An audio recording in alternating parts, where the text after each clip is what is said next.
Bago magsimula, mag-subscribe ka na sa channel at i-like ang video para hindi mo makaligtaan ang anumang detalye ng kwentong ito na kahanga-hanga. Narinig mo na ba ang salitang impyerno? Isang boses ang tumunog sa katahimikan. Isa itong malalim na tinig na tila nanggagaling mula sa kailaliman ng ating konsensya. Ito'y parang isang paalala sa atin, isang bagay na matagal na nating nalimutan, ngunit hindi talaga nawala sa ating isipan.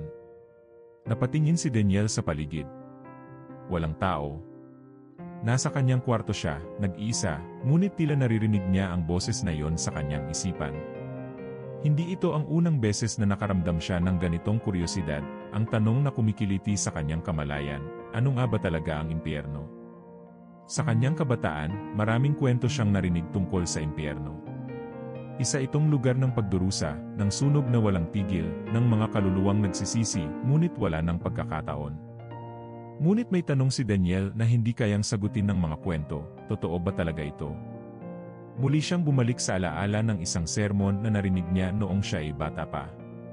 Nasa isang maliit na simbahan siya noon kasama ang kanyang pamilya. Narinig niya ang pari na nagsalita tungkol sa impyerno bilang isang lugar na hindi dapat baliwalain. Sinabi ng pari, huwag tayong mabuhay ng nakatuon lamang sa mga kasiyahan sa mundo. Ang impyerno ay hindi katang-isip lamang. Ngunit noong bata pa siya, hindi niya talaga inintindi ang sinabi ng pari. Iniisip niya noon na ang impyerno ay isang kwentong pampatakot lamang, upang turuan ang mga tao na gumawa ng tama. Ngunit ngayong may edad na siya, at may mas malalim na pag-unawa sa buhay, muli siyang natutuksong magtanong, kung may langit, may impyerno nga kaya talaga? Isang gabing tahimik, nagdesisyon si Daniel na tuklasin ang katotohanan. Dinala siya ng kanyang pag-iisip sa mga pahina ng Biblia. Isa itong hakbang na hindi niya akalaing gagawin. Lumaki siya sa isang pamilyang may relihiyosong background, ngunit hindi naman talaga nakatuon ang kanilang buhay sa pagsunod sa mga turo ng Biblia. Ngunit ngayon, may kakaibang interes siya na malaman kung ano nga ba ang sinasabi ng kasulatan tungkol sa impyerno. Habang binubuksan niya ang mga pahina ng Biblia, natagpuan niya ang mga salita ni Jesus. Sinasabi nila na ang impyerno ay isang lugar ng apoy na walang tigil, ngunit totoo ba ito? Tila naririnig niya ang mga boses mula sa kanyang alaala, mga tanong na hindi pa nasasagot mula pa noong kanyang kabataan. Ngunit habang binabasa niya, tila ang mga salita ay nagsimulang magkaroon ng ibang anyo, isang mas makatotohanan, mas makatindig balahibong imahe. Mateo 13:40 negatibo 42, ang mga may kasalanan ay itatapon sa apoy, doon ay magkakaroon ng pag-iyak at pagnangalit ng mga ngipin. Biglang nanlamig si Daniel. Ang impyerno, ayon sa Biblia, ay hindi katang-isip lamang. Hindi rin ito simpleng kwentong pampatakot. Ito'y isang realidad na pinapangaral ni Jesus, isang lugar ng pagdurusa at kapighatian para sa mga kaluluwang tumalikod sa Diyos. Napatigil siya at napaisip kung totoo ito, ano nga ba ang ibig sabihin nito para sa akin? Paano kung ang impyerno ay hindi lamang isang konsepto, kundi isang tunay na lugar na pupuntahan ng mga kaluluwang walang pag-asa? Makalipas ang ilang oras ng pagninilay, nagdesisyon siyang hindi magtapos sa pagbasa lamang. Kailangan niyang maunawaan kung bakit mahalaga ang impyerno sa mga turo ni Jesus, at kung bakit mas madalas pang binanggit ito ni Jesus kaysa sa langit. Sapagkat mahalaga ang impyerno, higit pa sa naiisip natin, bulong niya sa sarili, nararamdaman ang bigat ng kanyang natuklasan. Ngunit may isang tanong na lumutang sa kanyang isipan, kung may impyerno, sino ang mga nararapat mapunta rito? Ano ang naging pagkakamali nila? Sa puntong ito, parang may kakaibang puwersang humatak kay Daniel na patuloy na tuklasin ang sagot. Alam niya na ang kanyang pagtuklas ay hindi madali, ngunit tila ang bawat pahina ng Biblia na kanyang binabasa ay nagdadala ng mga bagong kaalaman, mga pahayag na tila naghahanda sa kanya sa mas malalim na katotohanan. Pagkatapos ng gabing iyon, hindi pa rin mapakali si Daniel. Bumalik siya sa kanyang silid, muling binuksan ang kanyang Biblia, at natagpuan ang mga salitang iniwan sa kanya ng Panginoon. Hindi na siya makakatulog. Ano ang nakita ko dito na tila ba bumalot sa buong pagkatao ko? Tanong niya sa sarili. Muli niyang binasa ang mga salita ni Jesus sa Mateo.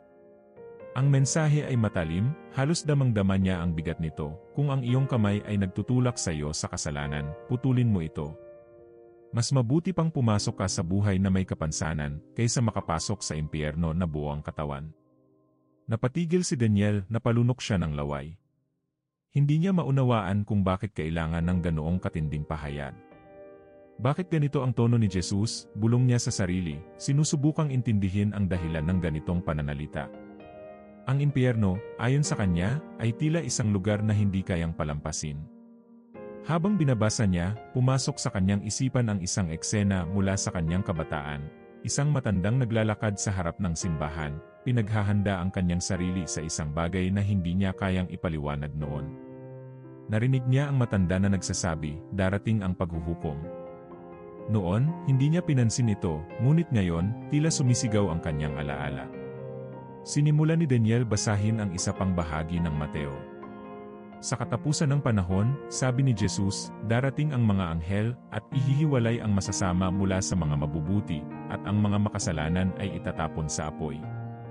Biglang bumigat ang pakiramdam niya. Ang apoy na yon, hindi na lang basta apoy. Ito'y nagiging mas malinaw, mas totoo, parang banta na hindi na maaaring ipagwalang bahala. Nakapikit si Daniel, iniisip ang kanyang mga pagkakasala. Naalala niya ang kanyang sariling kahinaan, ang kanyang mga kasalanan na madalas niyang binabaliwala. Paano kung totoo ito? Paano kung ang mga babala ni Jesus ay tungkol sa akin?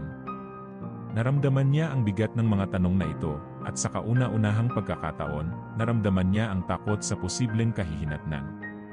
Dumako siya sa isa pang bahagi ng Biblia, sa Mateo 25:41.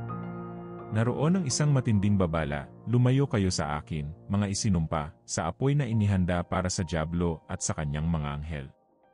Nakita ni Daniel ang mga nilalang na hindi niya nakikita, ngunit nararamdaman niya ang kanilang presensya sa bawat salita ng Biblia. Hindi lamang pala ang tao ang nararapat sa impyerno, kundi pati na rin ang mga demonyong bumabalot sa kadiliman. Parang naririnig niya ang mga bulong sa kanyang likuran. Hindi niya alam kung sino ang mga ito, ngunit alam niyang hindi ito isang bagay na pwedeng baliwalain. Kung ang impyerno ay isang lugar ng ganoong kasamaan, paano ako nakasisiguro na hindi ako tatapusin ng mga halimaw na iyon? Muling sumiksik sa kanyang isipan ang tanong, kung ganito kasama ang impyerno, ano ang nararapat kong gawin upang makaligtas dito? Ang boses ni Jesus sa kanyang isipan ay tila nagpapaalala sa kanya ng kanyang mga kasalanan. Hindi mo ba ako naririnig? Ang mga boses ay bumabalot sa kanyang paligid. Ang mga alaala ng kanyang mga paglabag sa batas ng Diyos, ang mga oras na tumanggi siyang sundin ang kanyang konsensya, lahat ng ito'y nagdudulot ng takot sa kanya. Hindi na siya makapagpigil. Gusto niyang mahanap ang sagot. Isa pang beses, hinanap niya sa kanyang Biblia ang mga huling babala ni Jesus tungkol sa impyerno. Tila isang boses ang nagsabi sa kanya, ang paghuhukom ay hindi malayong mangyari. Maghanda ka. Tumingala siya sa kalangitan, huminga ng malalim, at naramdaman ang bigat ng kanyang konsensya. Pakiramdam niya ay naroon si Jesus, naghihintay, nakatingin, nag-aanyaya. Ngunit sa likod ng kanyang pagmamahal, mayroong babala, isang paalala na ang impyerno ay hindi lamang isang kwento. Pagkalipas ng ilang araw, muling binalikan ni Daniel ang kanyang Biblia. Hindi niya maalis sa isip ang mga binasa niya tungkol sa impyerno at sa walang katapusang pagdurusa. Isa itong bagay na hindi pa niya lubusang nauunawaan. Totoo bang walang katapusan ang impyerno? Tanong niya sa sarili. Nakita niya ang talata sa Mateo 25:46, at ang mga makasalanan ay pupunta sa walang hanggang parusa, ngunit ang mga matuwid sa buhay na walang hanggan. Muli siyang natigilan. Hindi lang simpleng parusa ang impyerno, ito ay walang hanggan. Walang katapusan. Ang mga salitang iyon ay tumimo sa kanyang isipan. Nagpatuloy siya sa pagbabasa, at bawat pahina ay tila nagiging mas mabigat. Sa bawat sulok ng Biblia, muling inulit ang tema ng walang hanggang pagdurusa. Sa puntong ito, naramdaman niyang ito ang realidad na hinaharap ng bawat kaluluwang tumalikod sa Diyos. Ang impyerno, sa kabila ng pangako ng kaligtasan, ay tila isang lugar na hindi na mapagtatanggihan ang parusa. Napalunok siya.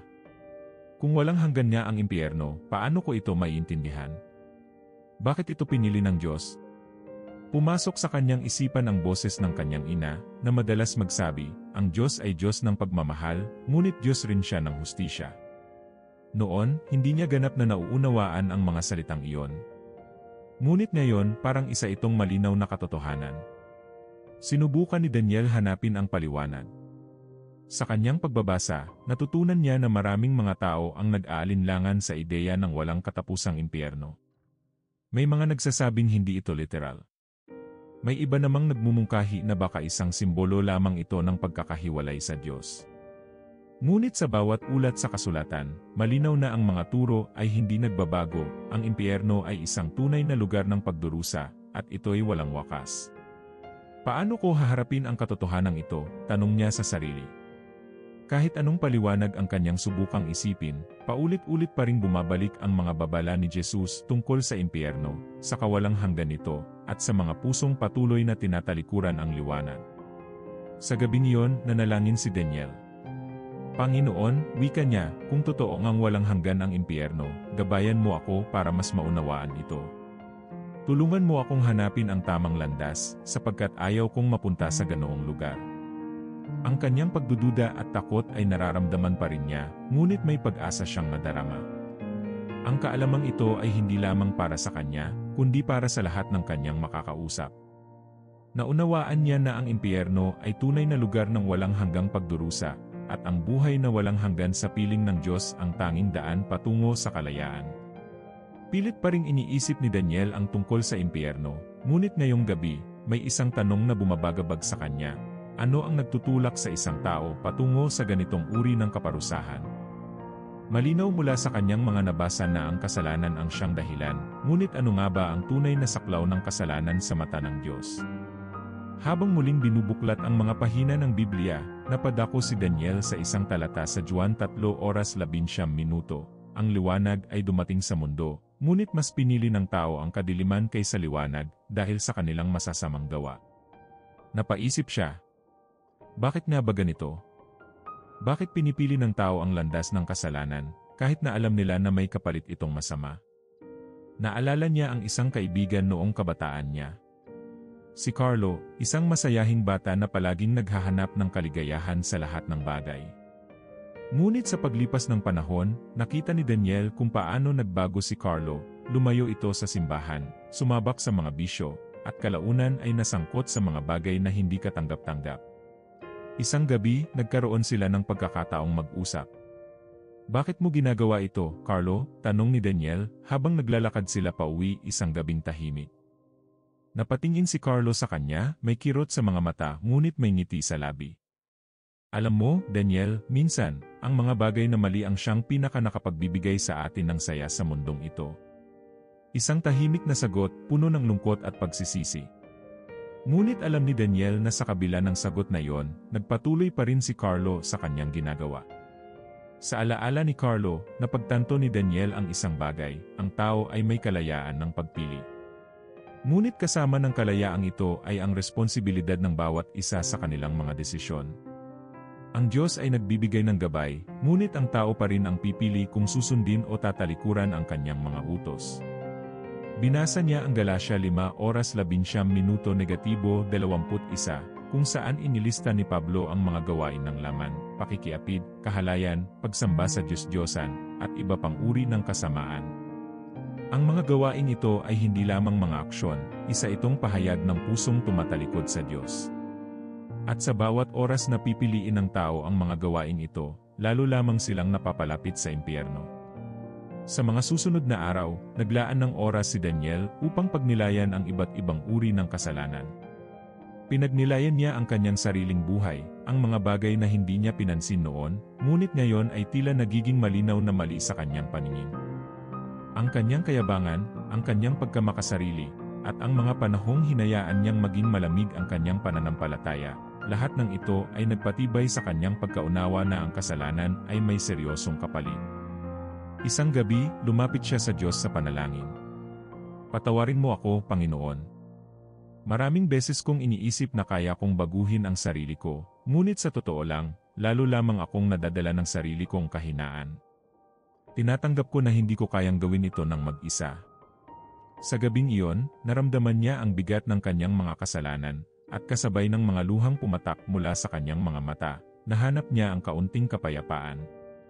Dahil sa karanasang iyon, naunawaan niya na ang kasalanan ay hindi lamang isang personal na bagay. Ang kasalanan ay pumapatay ng kaluluwa at nagdadala sa tao ng malayo sa Diyos. Ang kalayaan ng pagpili ay isang regalong ibinigay sa kanya ng Diyos, ngunit ang maling pagpili ay siyang nagdadala sa kanya sa impyerno. At sa kaalaman na iyon, nagising siya sa katotohanan, ang kaligtasan ay isang pagpapasyang hindi dapat ipagpaliban. Naisip niya ang mga taong mahal niya, ang kanyang pamilya, ang kanyang mga kaibigan.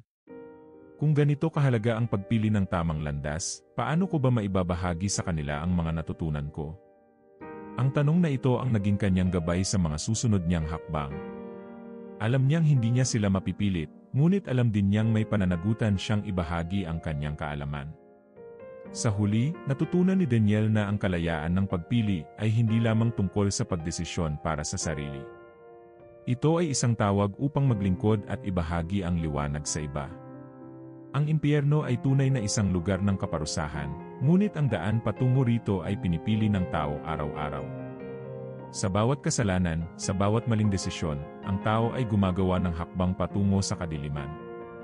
Naramdaman ni Daniel ang bigat ng katotohanan ito. Alam niyang ang Diyos ay makatarungan, at walang sinuman ang mapupunta sa impyerno na hindi sinasadyang mapunta roon. Ang bawat isa ay may kalayaan ng pagpili, at ang impyerno ay hindi ang kagustuhan ng Diyos para sa sinuman. Ito ay ang kapalaran ng mga pusong paulit-ulit na tumalikod sa Kanya. Sa huling pagnilay ng gabing iyon, nakaupo si Daniel sa tabi ng kanyang kama. Tahimik siyang nanalangin, "Panginoon, tulungan mo akong magdesisyon ng tama. Alam kong ang bawat pagpili ay may kahihinatnan. Gabayan mo ako at bigyan mo ako ng lakas na maging isang liwanag sa aking mga mahal sa buhay." Sa paglipas ng gabing iyon, ang kanyang desisyon ay naging mas malinaw.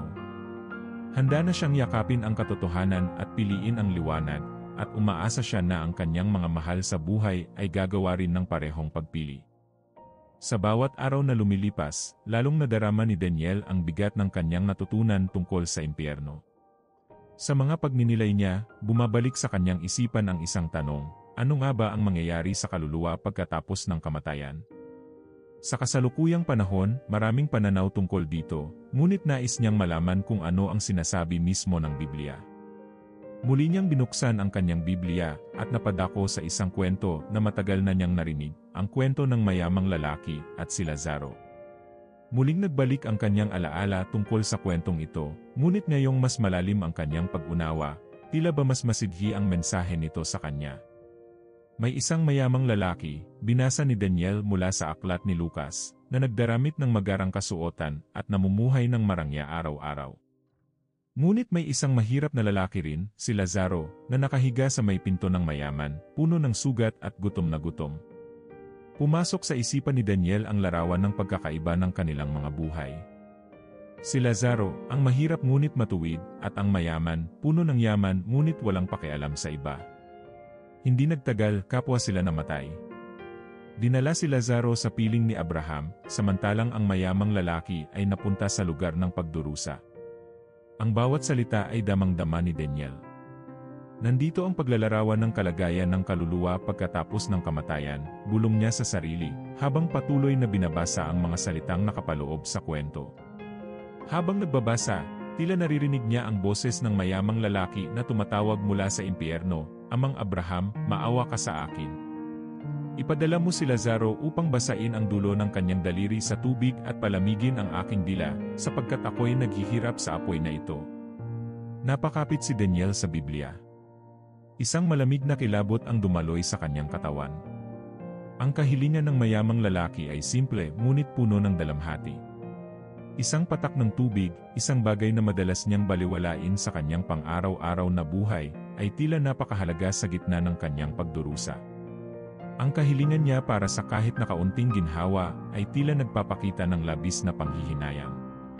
Ngunit sumagot si Abraham, "Anak, alalahanin mong natanggap mo na ang iyong mabubuting bagay noong ikaw ay nabubuhay, gayon din si Lazaro ng masamang bagay. Ngayon ay inaaliw siya rito at ikaw ay naghihirap. Naririnig ni Daniel ang boses ni Abraham na tumutunog sa kanyang konsensya. Ang mga bagay na madalas nating inuuna, ang yaman at kasiyahan, ay nawawalang halaga kapag dumating ang oras ng paghuhukom. Ang kayamanang hindi naman talaga makakapagligtas ng kaluluwa.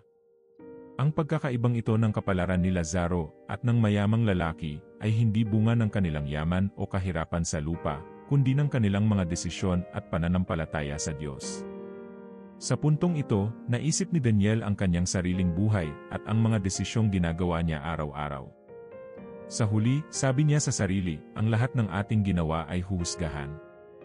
Naramdaman niya ang bigat ng kanyang mga pagkakamali at ang kawalang katiyakan ng buhay sa lupa. Ang bawat desisyon ay tila may mas malalim na kahulugan, isang pagpili na may epekto sa kanyang walang hanggang kapalaran. Bumalik siya sa Biblia at binasa ang sumunod na bahagi ng kwento. Sa gitna ng kanyang pagdurusa, nakiusap ang mayamang lalaki, Amang Abraham, kung hindi ako maliligtas, pakiusap, ipadala mo si Lazaro sa aking mga kapatid, upang sila'y bigyang babala, nang sa gayon ay hindi sila pumunta sa lugar na ito ng pagdurusa. Nararamdaman ni Daniel ang pangungulila ng mayamang lalaki para sa kanyang mga kapatid. Ang kanyang huling hiling ay para sa iba, isang pagsisisi na hindi na kayang itama. Naunawaan ni Daniel ang bigat ng kwento.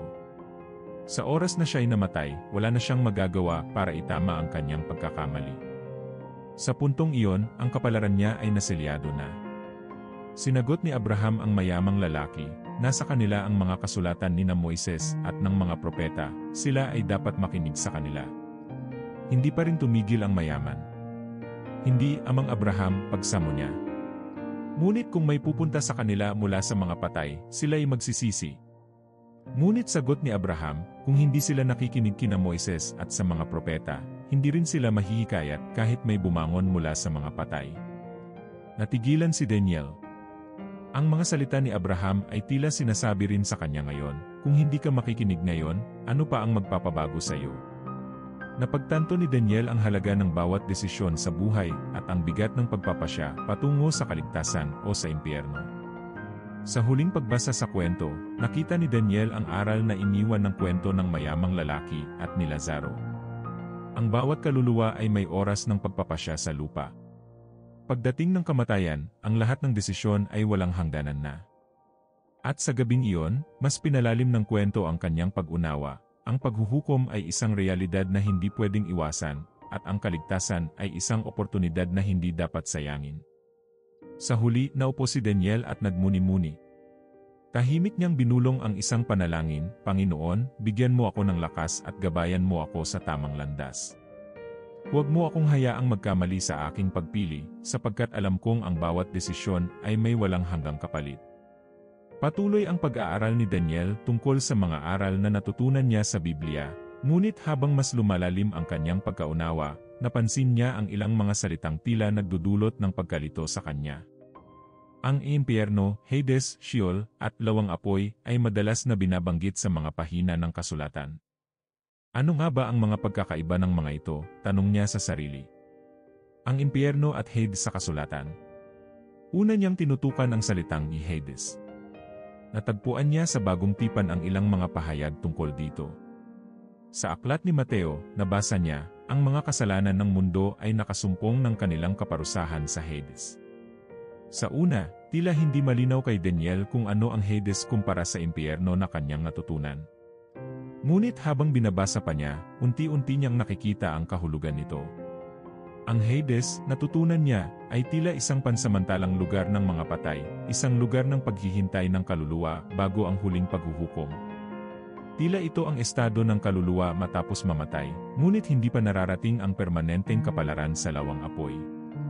Napaisip si Daniel na ang Hades ay tila nagtataglay ng isang hangin ng kalungkutan at pagdurusa, ngunit hindi ito ang huling destinasyon. Sheol, ang lumang tipan na pananaw sa kamay ng mga patay.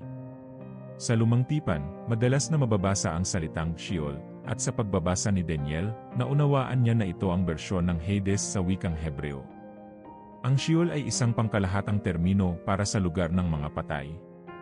Ayon sa kanyang pagbasa, ang mga Hebreo ay naniniwala na ang lahat ng kaluluwa ay pupunta sa Sheol matapos mamatay, Ngunit may pagkakaiba sa kanilang tadhana, ang matuwid ay may kapayapaan, samantalang ang masasama ay may pagdurusa.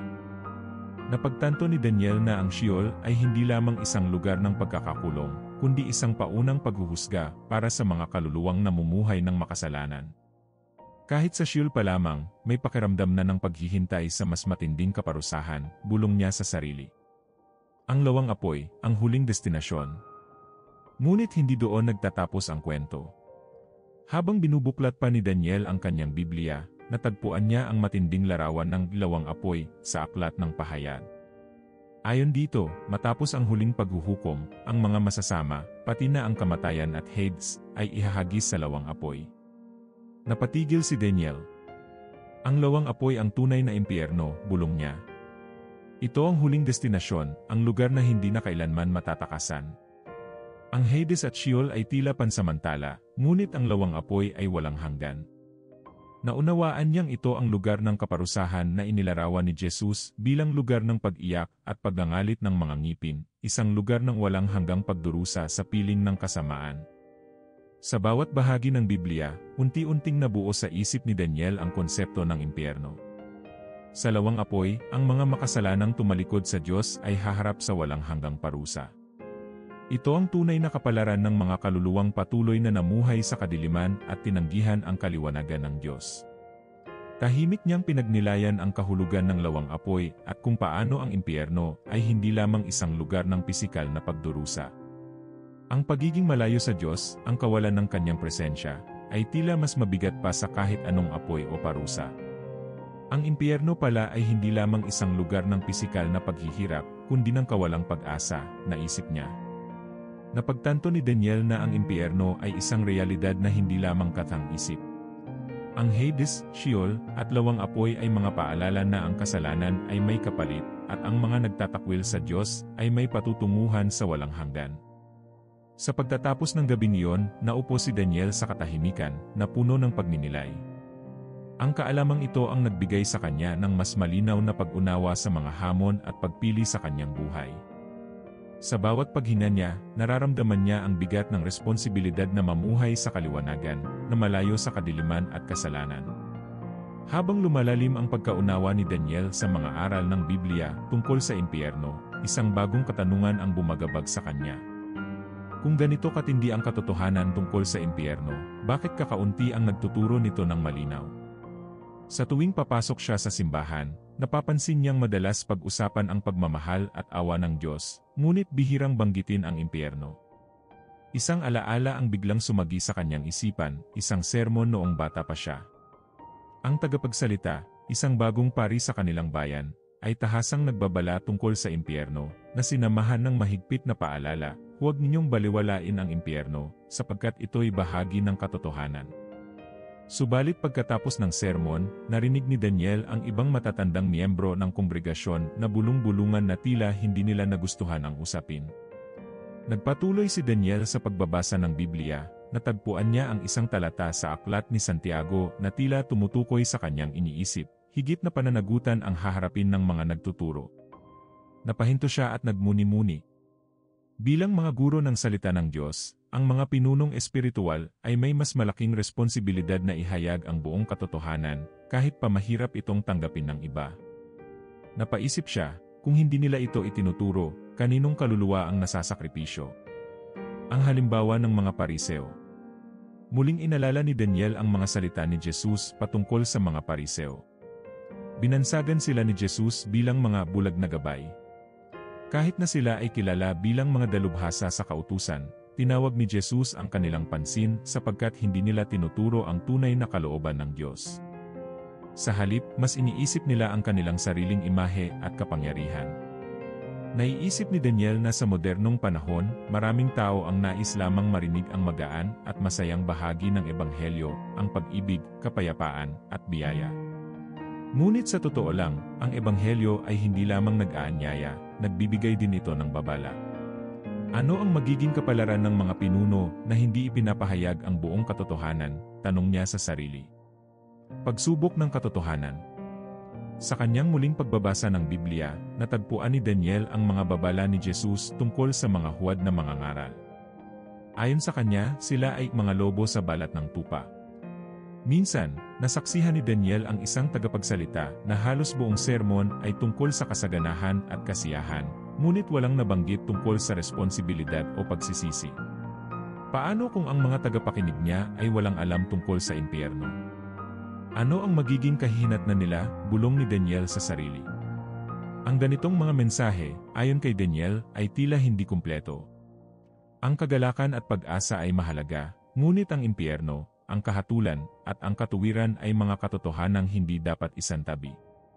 Napagtanto niya na mahalaga ang balanse, isang pagtalima sa lahat ng bahagi ng katotohanan ng Ebanghelyo. Isang pagninilay sa katotohanan at hustisya ng Diyos. Dumako si Daniel sa aklat ni Ezekiel, kung saan sinabi ng Diyos, kung hindi magbabala ang tagapagbantay at dumating ang panganib, ang dugo ng bayan ay nasa kanyang mga kamay.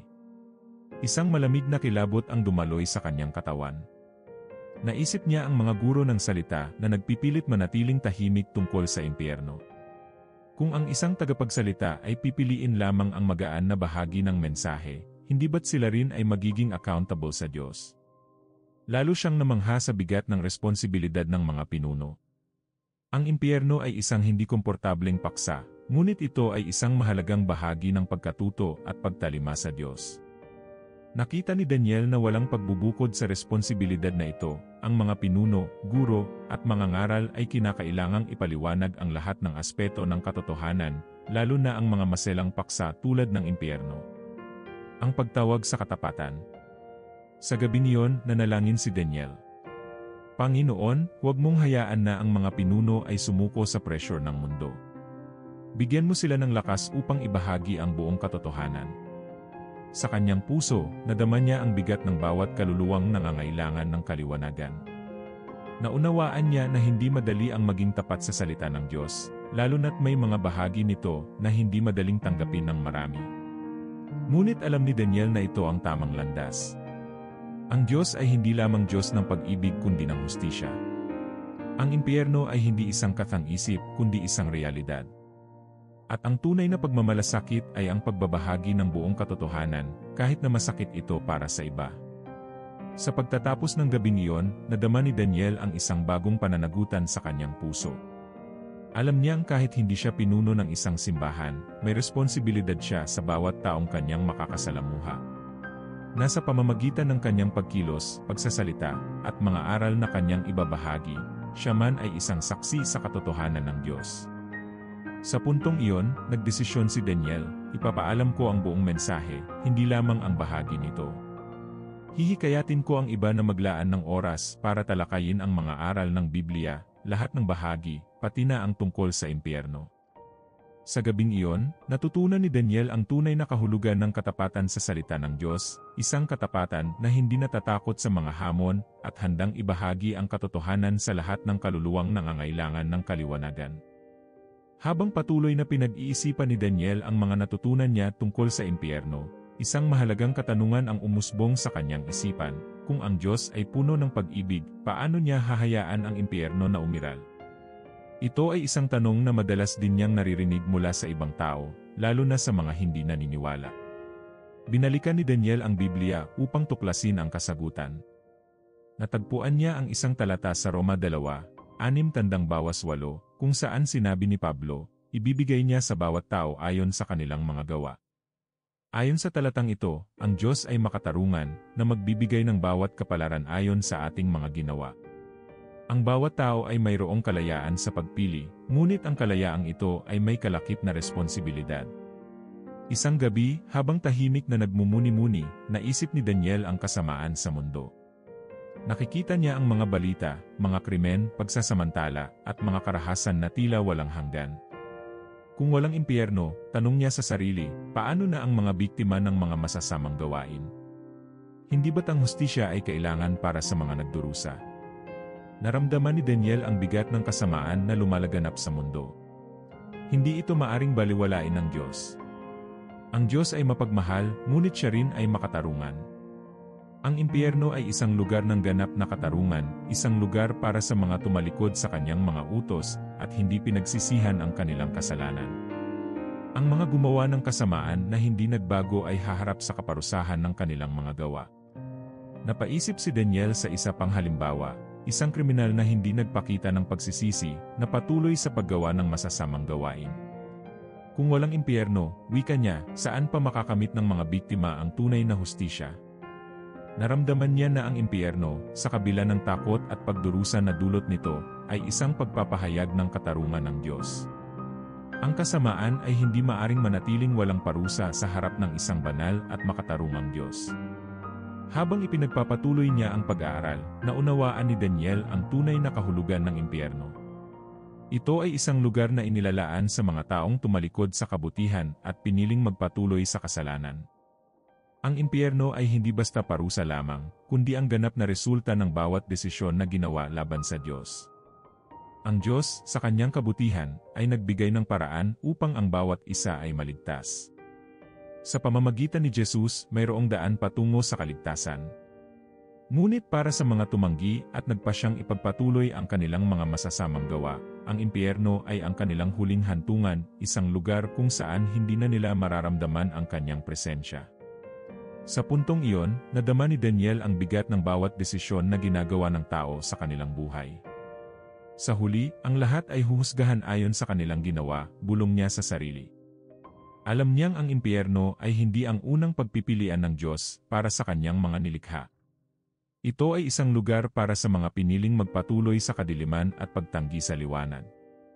Bago matapos ang gabing iyon, muling nanalangin si Daniel, Panginoon, tulungan mo ako na mamuhay sa liwanag ng iyong katotohanan. Naway ang aking mga desisyon ay magdala sa akin sa iyong presensya, at hindi sa kadiliman. Sa kanyang puso, nauunawaan niya na ang pag-ibig ng Diyos ay laging nariyan, ngunit ang hustisya niya ay hindi rin maaring isantabi. Sa kanyang patuloy na pagninilay, si Daniel ay dinala sa isang malalim na pagkaunawa tungkol sa impyerno, ngunit kasabay nito ay nadama niya ang bigat ng katotohanang dala ng mga aral ni Jesus. Kung may impyerno at ganito ito katindi, bulong niya sa sarili, paano ako makakatakas dito? Agad niyang hinanap ang mga kasulatan na may kaugnayan sa kaligtasan at sa pangakong dala ni Jesus. Sa aklat ni Juan, nabasa ni Daniel ang isa sa pinakapaborito niyang talata, ngunit ngayon, mas malalim ang pagkakaintindi niya rito, sapagkat gayon na lamang ang pag-ibig ng Diyos sa sanlibutan na ibinigay niya ang kanyang bugtong na anak, upang ang sinumang sumampalataya sa kanya ay hindi mapahamak kundi magkaroon ng buhay na walang hanggan. Ang mga salitang ito ay hindi lamang mensahe ng pag-ibig kundi ng kaligtasan mula sa kasamaan ng impyerno. Napatigil si Daniel at inisip ang bigat ng sakripisyo ni Jesus. Ang kamatayan ni Jesus sa krus ay hindi lamang para sa kanyang mga disipulo, kundi para sa bawat tao, para sa kanya, para sa kanyang mga kaibigan, at para sa bawat isa na nagnanais na makaligtas sa parusa ng impyerno. Si Jesus ang tanging daan, bulong niya sa sarili, damang-dama ang lalim ng kanyang natuklasan. Isang gabi, habang siya ay nananalangin, nadama ni Daniel ang isang pagnanais na ibahagi ang natutunan niya sa iba. Nais niyang sabihin sa mga tao ang tungkol sa pag-ibig ni Jesus at ang kahalagahan ng pagtanggap sa kanya bilang tagapagligtas. Kung may daan patungo sa kaligtasan, bakit hindi ito ipapaalam sa lahat? Sa gabing iyon, sumagi sa isipan ni Daniel ang mga taong matagal na niyang nakasama, ngunit hindi pa niya talaga nakausap tungkol sa kanilang pananampalataya. Naalala niya si Carlo, ang kaibigan niyang laging masaya sa mundong ito, ngunit tila laging nagdududa tungkol sa kanyang pananampalataya. Isang pakiramdam ng pag-aalala ang pumasok sa kanyang puso. Paano ko siya maaabot? Paano ko ipapaabot ang pag-ibig ni Jesus sa kanya? Sa tulong ng kanyang mga natutunan sa mga nakaraang araw, naging mas malinaw kay Daniel na ang kaligtasan ay hindi lamang isang pribilehiyo kundi isang pangangailangan. Nakita niya na hindi lamang dapat ang bawat tao ay malaman ang tungkol sa impyerno, kundi mas mahalaga, ang tungkol sa sakripisyo ni Jesus at ang kapatawaran na dala nito. Ang pag-asa ay nasa bawat isa na tatanggap sa kanya. Kinaumagahan, naglaan ng oras si Daniel na ipanalangin ang mga mahal niya sa buhay. Panginoon, buksan mo ang kanilang mga puso upang sila rin ay makakita ng liwanag, panalangin niya. Habang nananalangin, nadama niya ang isang uri ng kapayapaan na tila nagbibigay sa kanya ng katiyakan na ang kanyang ginagawa ay tama. Sa kabila ng bigat ng impyerno at ang katarungan ng Diyos na natutunan niya, mas naunawaan ni Daniel ang lawak ng pag-ibig ng Diyos. Si Jesus ang daan, at ang kanyang sakripisyo ang nagbibigay ng pag-asa para sa bawat isa. Sa wakas, natutunan niyang ang impyerno ay isang realidad, ngunit mas matindi ang liwanag ng kaligtasan sa kanya. Ang gabing iyon ay hindi na nakakatakot para kay Daniel. Alam niyang ang pag-ibig ng Diyos ang magiging kanyang gabay sa bawat araw, at nagpasya siyang mamuhay ng may layunin, isang layunin na ipamahagi ang pag-asa ng kaligtasan na nasa bawat isa kay Kristo. Habang umuuwi isang gabi, tahimik si Daniel, ngunit damang-dama ang pagbabago sa kanyang puso. Ang mga araw na ginugol niya sa pag-aaral tungkol sa impyerno, kaligtasan, at katarungan ng Diyos ay nagbigay sa kanya ng isang bagong pananaw sa buhay. Alam niyang hindi na siya ang dating tao na walang pakialam sa mga malalalim na usaping espiritual. Pagpipili sa liwanag o kadiliman. Sa kanyang pag-upo sa isang bangko malapit sa simbahan, nagmuni-muni siya. Ang impyerno ay hindi na lamang isang konsepto para sa kanya, ito ay isang realidad na patuloy na umiiral, at ang kaligtasan ay isang paanyaya na hindi dapat ipagwalang bahala. Sa kanyang puso, napagtanto niya na ang bawat tao ay mayroong pagkakataon, isang pagkakataong pumili sa pagitan ng liwanag at kadiliman. Ang araw-araw na pagpili ng tao ay may dalang epekto sa kanilang walang hanggang kapalaran, sabi niya sa sarili. Nakita niya ang halaga ng kanyang mga desisyon, mula sa maliliit hanggang sa malalaking bagay. Alam niyang ito ang magdadala sa kanya sa tamang daan patungo sa Diyos. Pagbabahagi ng liwanag sa iba. Naalala niya si Carlo, ang kaibigan niyang matagal nang hindi niya nakikita. Alam niyang si Carlo ay isa sa mga taong nangangailangan ng kaliwanagan. Nang gabing iyon, pinasya niyang magsimula ng mga simpleng hakbang upang maibahagi ang kanyang natutunan sa kanyang mga mahal sa buhay. Sa kanyang puso, nadama ni Daniel na ang impyerno ay hindi lamang isang lugar ng parusa, kundi isang paalala na ang Diyos ay matuwid. Ang lahat ng kanyang mga natutunan ay nagtutulak sa kanya na mas magpakalalim sa pananampalataya, mamuhay ng tapat, at maging isang saksi sa buhay ng iba. Ang aking buhay ay hindi lamang para sa akin, bulong niya. Ito'y para sa bawat kaluluwang nangangailangan ng kaliwanagan. Ang pag-asa ng buhay na walang hanggan. Sa kanyang muling pagbabasa ng Juan 3:16, nadama niya ang hindi masukat na pag-asa. Si Jesus ay nagbigay ng isang mahalagang pangako, ang buhay na walang hanggan. At ang buhay na ito ay hindi lamang sa hinaharap kundi sa kasalukuyan, isang buhay na puno ng layunin, kapayapaan, at pag-ibig mula sa Diyos. Alam niyang hindi ito nangangahulugang hindi na siya magkakasala o magdududa. Ngunit ngayon, dala niya ang katiyakan na sa kabila ng kanyang kahinaan, ang Diyos ay laging nariyan, umaabot sa kanya, inaakay siya patungo sa kaliwanagan. Sa kanyang paglingon sa kanyang naging paglalakbay, natagpuan ni Daniel ang kapayapaan na matagal na niyang hinahanap. Ang impyerno ay hindi ang kanyang huling hantungan, sapagkat pinili niyang sundin ang landas ni Kristo.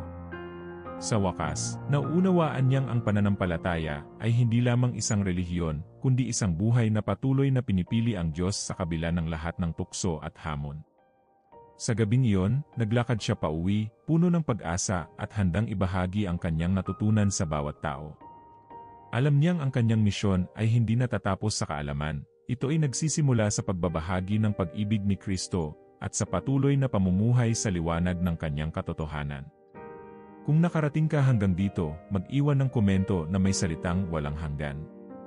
Sa ganitong paraan, malalaman namin kung sino talaga ang nanood hanggang dulo at nagmuni-muni sa mensaheng ito.